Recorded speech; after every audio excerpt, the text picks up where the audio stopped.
Welcome to Perspectives with Asima Silva. Thank you for joining us again. We're going to continue the conversation with our guest that we had with our last episode. As a refresher, this is a guest who has asked to be not identified for the reasons of her concerns, for her kids' concerns, especially talking about this particular hot topic, the Palestinian genocide.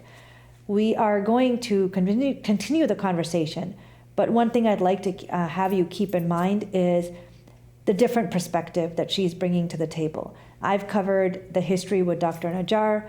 I have covered, different perspectives of a high school student who's Palestinian and her perspective of being a Palestinian and being able to go to a high school at this moment in time with people not understanding her perspective or her situation.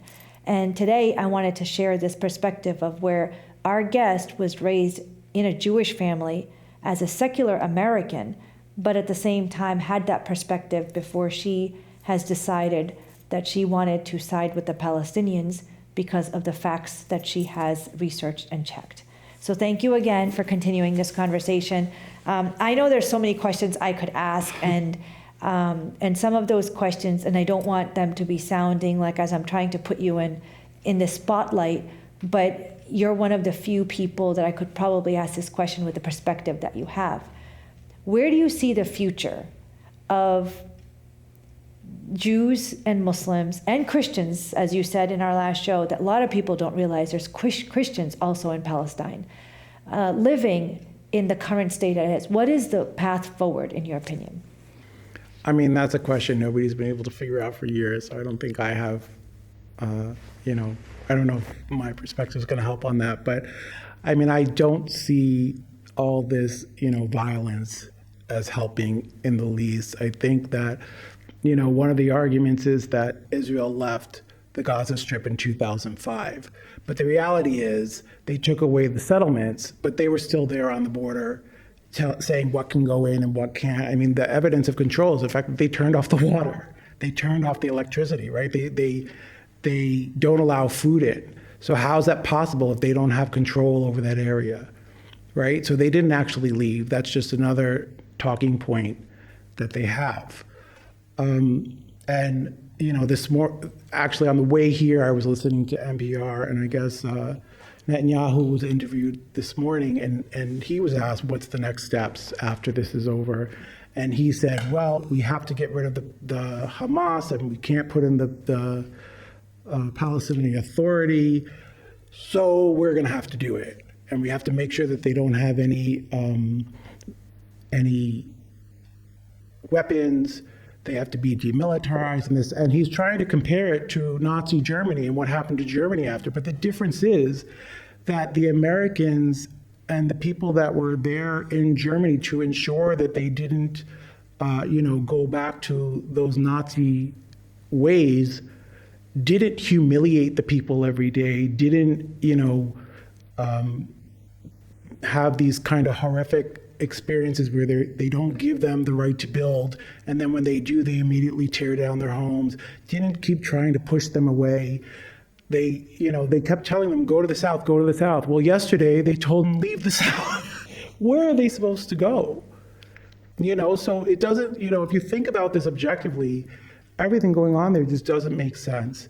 And, to go through all of this to keep your Jewish state, the reality is Zionists don't care about Judaism. It's a secular country, Israel. It's not a Jewish, you're taking Jewish people and you're basically taking advantage of them, right? Because every Jew feels obligated to support Israel, but not anymore, right? Because of the internet, there's a whole generation that hasn't been raised with this kind of brainwashing. Right? And so they're starting to see for themselves, because you can't stop social media from getting out reality. So that's why I think a lot of the younger generation is supporting Palestine. And you see all over the world, millions and millions of people supporting Palestine. Unfortunately, we don't have any power, right? And the people in power have their own reasons for supporting what's going on in Israel, just like they have their own reasons supporting any dictator. Right? So it's just a difficult situation. And when it's, people against power, nobody cares. Obviously, there's an easy way to move forward with this, right? And that's to give the Palestinian people dignity. And if that's at the risk of, I don't see how that's at the risk of losing your Judaism. I really don't. Because Jews were living with Arabs for millennia before this happened. Everybody likes to say, oh, this goes all the way back to Adam or whatever. It doesn't, right? It goes back to the 1917 Balfour Declaration. And that's how far it goes back, right? Maybe 1890 1890s when Theodore Herzl created Zionism. But it doesn't go back further than that, and it has nothing to do with religion. Hamas didn't even exist until 1987, 40 years after Israel was declared and had been, doing what they've been doing to the Palestinians. So you can't blame this on religion, but it certainly makes for a good soundbite. And it's an easy way to divide people. Would you ever, with your history and your background, want to visit Israel? I would, because it's a sacred place for all religions. But I think that people go to Israel and they don't go to the West Bank, so they don't believe, or Gaza, so they don't believe that any of this is real. But if you go for yourself and check it out, it's not like they're hiding it. It's all over the place. There are roads that Palestinians cannot travel on. If that's not an apartheid state, I don't know what is, right? So it's a very difficult situation over there. I haven't been there myself, but I've spoken to people who have been there who have verified it. I know a lot of Palestinians who, by the way, I didn't actually know they were Palestinian until recently, because they don't even want to say it here, right? They'll say that they're from Jordan or Egypt or whatever. But they're actually Palestinians. I mean, they shouldn't be afraid to say that they're Palestinians, because apparently in the Arab countries, they're not. They really hang on to the fact that they're Palestinians over there. And here, they want to be anything but, which is really unfortunate. I mean, I completely understand all the points that you're making. I've actually experienced that myself. In my experience, I've also had Christian people, use the words, the Jewish people are chosen. And to them, it has equated to everything that they are doing or that state is doing, because it is of the chosen people. Everything they're doing is okay. And logic seems to go out the door. Evidence seems to go out the door. Facts seems to go out the door.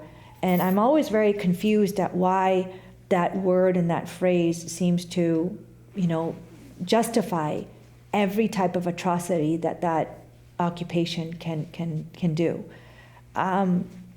I know you talked about a couple of the issues that you've had with your family talking about this, who have become more religiously Jewish.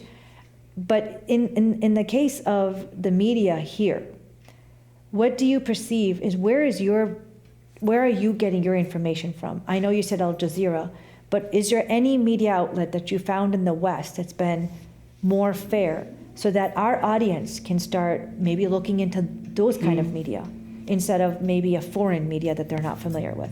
I mean, The Guardian it's from the UK, but I mean, you can really access anything now online. And I think that, like I said before, unfortunately, the algorithms are so that whatever you look for, that's what you get.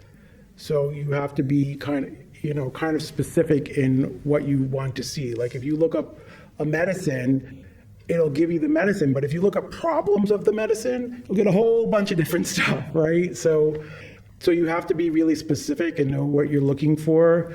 I mean, like I said before, Reuters and the AP are a little less biased, because, there used to be a time when journalists, you didn't know where they stood, and they didn't use adjectives. They reported what was going on. Now, because everybody cares about ratings, I guess, they just throw anything out there and say it was according to so-and-so, but nobody actually fact checks anything. So even, the mainstream media is always throwing around things that actually are not true. right? Like they didn't fact check the 40 babies thing. They just ran with it because they trust what Israel says. And the fact that it wasn't true doesn't make them flinch, right? I mean, Biden said that he doesn't trust the numbers because of it's coming from the Palestinian, the Hamas mental or health, whatever it's called. Right. But it wasn't just coming from them, right? It's coming from the human rights organizations. It's coming from the journalists on the ground. So, but for him to say that he doesn't trust what they say, but then take anything that Israel says without even fact checking it, is just, it doesn't make any sense. So, I think unfortunately, for whatever reason, the mainstream media is not the place to get it. Even if every once in a while they will put something out that seems to favor the Palestinians, it never actually does, right? They'll say one thing, but then they'll, even the biggest thing is everybody has to condemn what Hamas did, but nobody's even asked to condemn what Israel does, much less, expected to. And Yes, I should have asked you before we started the conversation, do you condemn what happened on October 7th? And that would have been the end of the conversation. Right. The only question I should have asked you. Yeah, exactly. So it's just, it's just unfortunate that, freedom of speech is what this country was built on. And now there are, proposals in Congress that say that you can't say anything in favor of Palestine. You can't say anything negative about Israel. 37 states have laws that say you have to take an oath to Israel. You can't boycott Israel. And, so that was the BDS movement, because it was so effective that 37 states have come in and said, nope, you can't do it. So these laws are all illegal according to our Constitution. But we've come to a point in the United States where people will make laws, even though they know they're illegal, and hope, people will be stuck to fight them. So they might win, but how many years is that going to take? And in the meantime, you have this chilling effect because people don't trust in the government. They don't trust in the law, in the court system anymore. So I'm going to go to a side topic. I've heard a couple of comments where I do this. I share on social media the atrocities and the consequences of this genocide that's been occurring in Palestine. People have said the comment of, the Jewish side isn't sharing their atrocities or they're dead. It's emotionally disturbing to me to see these pictures. What is your opinion on that? Because we talked about how up till now, facts weren't checked. People didn't understand the Palestinian side of the story. And the only way it seems, in my opinion, and please tell me what you think about this, is that the evidence of the amount of travesty and tragedy and hurt and pain and murder and the killings of children really has finally woken at least the young people up. Yeah. And as hard as it is, and I don't like looking at those pictures, it keeps me awake at night. But I feel that it was almost a necessity to get people to understand the severity of this issue. We live in a great country. We live in a country where we have programs for people who need shelters. We're not perfect, but we have those programs. And we live in a lot of comfort in this country. So I think when we see words on paper, we sometimes diminish the actual severity of the issue. And I think the pictures and the videos are what really got people to start paying attention. For sure. What do you think about that? Because I know you're saying you're talking to different kinds of people in your family. Yeah. How are these videos or these kind of images what's the feedback you're getting? I mean, I don't think that they actually look at them, even though I send them. But I think that you're right. I mean, let's face it, TV is what turned the civil rights movement, right? When people saw all the horrors going on in the South, all of a sudden they were like, okay, now we can't really let this go on anymore, right?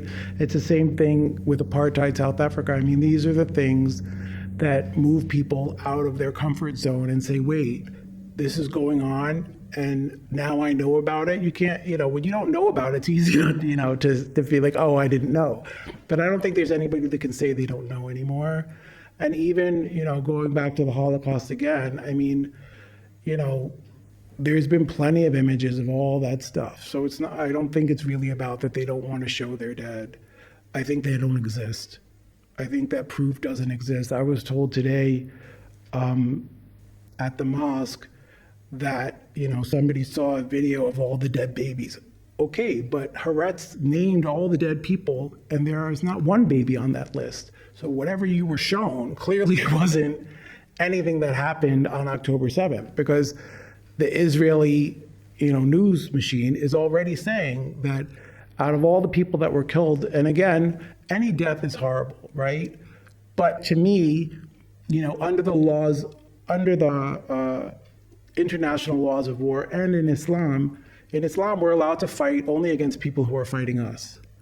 In Israel, anybody 18 and over is in the military. So to me, they are all free. They're all within that exception, right? They're fighting the Palestinians, so the Palestinians are allowed to go against them. There were 25 people under 18 that were killed, and that I condemn that. Right? I condemn that. It's not hard for me to say, right? Why is it so hard for anybody who supports the Israeli side to say, I condemn the killing of 5,000 children, or whatever the number is up to now, right? I condemn the group punishment for, over 2 million people for what 1,000 did. These are all against international law.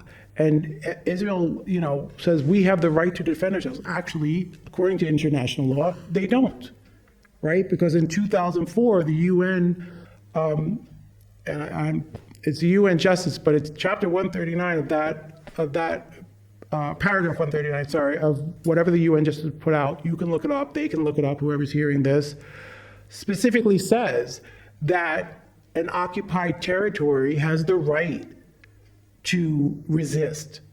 And that's what these territories are doing. They are resisting. And the occupier cannot say that they're defending themselves when they are an occupier. This is not, like you said at the beginning, this is not two states fighting each other. This is an occupied group of people resisting their oppressor, just like the Warsaw Ghetto in World War II, when the Jews did the same. I mean, the Jews had their own tunnels in the ghetto. You do what you have to do, right? I mean, you can't. Basically, what Israel is saying is, shut up and take it. And why should they? So if it takes them 150 years to get their land back, clearly that's a battle they want to fight, right? So yeah, of course it would be nice if they just shut up and took it, just like in any domestic violence kind of thing, right? Yeah. One thing you said that I wanted to pull on is the fact that you're finding out all this information and different narratives. You finding out that people are saying you're in occupied territory, you took the land, and you find a new narrative that says, no, they bought the land. And maybe, like you said, 6% was bought, but not the entire what they have at this point. How do you justify, or not justify is not the right word. How do you say to your kids over and over again that don't trust the news, don't trust your state, don't trust the media? Because this is something that I think is the core problem that we're having in this country, is who do we trust? Because everywhere we're turning, we're being told not to trust. How are you experiencing that and working through that in your experience? I mean, I think that it's a good thing to not trust, right? Even in Islam, we're told don't follow blindly, right? So you're supposed to verify on your own. And I think that's a good thing, to verify on your own. I think it doesn't happen anymore. This is why you have books with quotes in them, but no source to the quote, right? And so, but everybody reads it.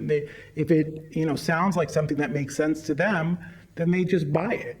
And then, there's the other side. This is why we're able to be so polarized, because nobody is talking about facts. People are literally making up their own facts, right? And you can disagree on opinion. You can't disagree on facts, but people think we can, right? So this is a really difficult thing. And I think that it's not so much don't trust anybody, it's that you need to verify right? So if you think it's right, that's great, but don't just go passing it along because you think it's right. You need to verify it. And even if you trust your friend, you need to verify, because sometimes people will just pass it along. And now the thing about deep fakes that I noticed, when Trump was running for president, there was a video that was going around of something that he said.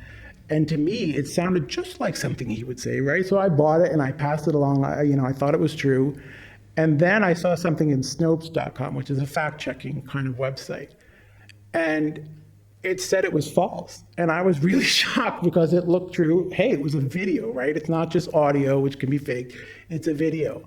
But now videos can be faked too. Right. So it's really hard. And the problem with Instagram and all those things is that you can't see the location where something was done. You can't get the metadata of that video on those kinds of websites. So things just get passed along even though they're fake, right? So you have to use kind of your common sense and say, well, this person says that she was bombed, but all the buildings are standing behind her, right? Or something like that. Yes. So you have to really, it's not easy. You have to really investigate, but I don't think, I think everything should be taken with a grain of salt, unfortunately. Right. I saw that video where they have a soldier claiming he found evidence of Hamas and was pointing to a calendar and reading the completely opposite direction that Arabic is actually reading in, and then pointing to the calendar saying it's list of men who are part of Hamas when it was actually the dates of the week.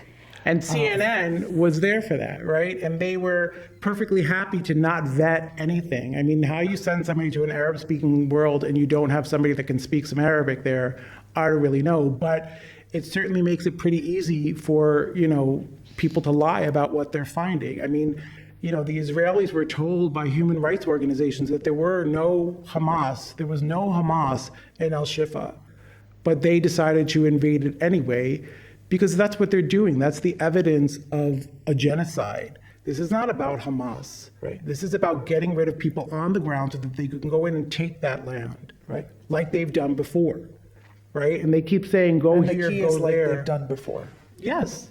And this is why it's not about the Arabs don't want to take them. It's about these people don't want another Nakba, right? They don't want to be pushed off and, again, not allowed to return. Right. Right? I've heard that they were promised that before. If you leave now, you can come back, and they were exactly, never and then allowed it to doesn't come back, happen. so- Exactly. So why would they trust? They throw down a leaflet, like, thank you, congratulations. What am I supposed to do? So you've just terrorized me in advance because that I have nowhere I can go. I mean, One if that's thing I not did terror, I don't notice- know what is. One thing I did notice is we talk about the number killed, or when media reports, they say X number of Palestinians killed, but then X number of Israelis murdered. Right. The or they words that say are according chosen. to. According to. Right. The But- words that are chosen, one is more severe and one is less severe. And what I also had found out that there was a music festival, and I'm not talking about October 7th necessarily, but there have been music festivals held right near the wall and the border of Gaza, where the music festival is swearing, using explicit words of the people who live in Gaza, their mothers, their et cetera, as you can imagine.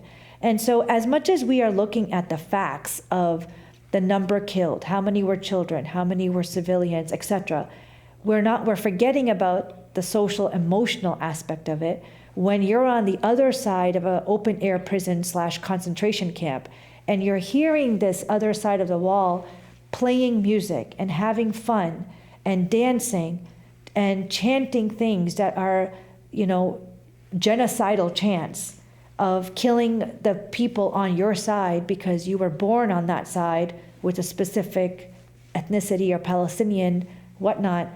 But that's There's a required. huge emotional It's trauma, required too. to dehumanize people in order to get you. If you're going to go and kill people, you have to dehumanize them first, right? Because if they're human beings, then how are you going to kill them? So this is like standard war practice. It's not like, the same thing happened in Nazi Germany. They demonized the Jews, right? So that it would be easier for people to just say, these people are horrible. We do the same thing in this country, right? With the black people. You demonize people so that it's easier to treat them poorly and easier to not consider them as valuable and to do things that you wouldn't allow happen to your own kids when you kill an unarmed black kid just because he looks scary to you because you've been trained to have him look scary.